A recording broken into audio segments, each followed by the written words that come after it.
আসসালামু আলাইকুম বন্ধুরা, হোটেল স্টাইলে আমি নিয়ে এলাম টমেটো ভর্তা।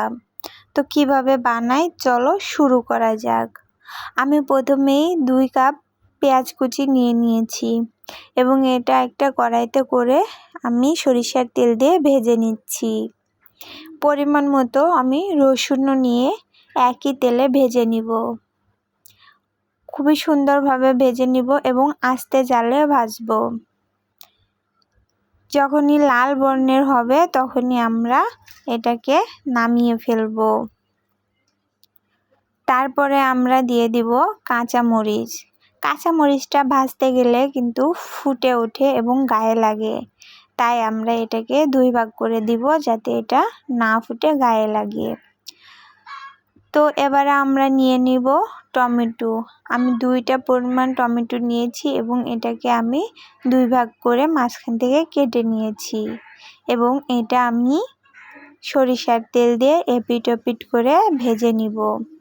সুন্দর করে ভাজতে হবে যাতে টমেটোর খোসাটা, গায়ের যে খোসাটা থাকে ওটা যেন উঠে যায়। তো দেখো আমার মরিচ পেস্ট ভাজা এবং টমেটো ভাজাগুলো হয়ে গেছে এবং আমি এই মরিচ পেস্ট ভাজাটা আমি বেটে নিব এবং এটা হাত দিয়ে খুবই সুন্দরভাবেই মেখে নিব।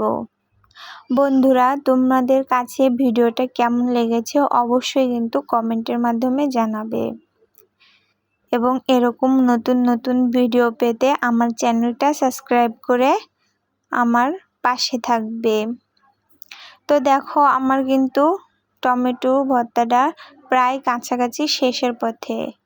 আমি এটাকে খুবই সুন্দর করে হাত দিয়ে মেখে একবার মিহিম করে নিব।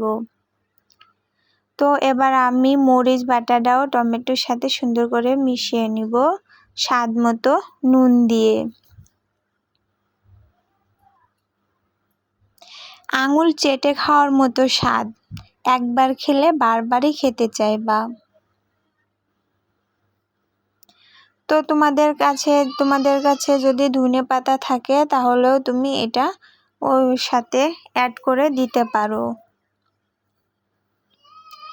এবার আমি দিয়ে দেব আবারও পেঁয়াজ ভাজাগুলা।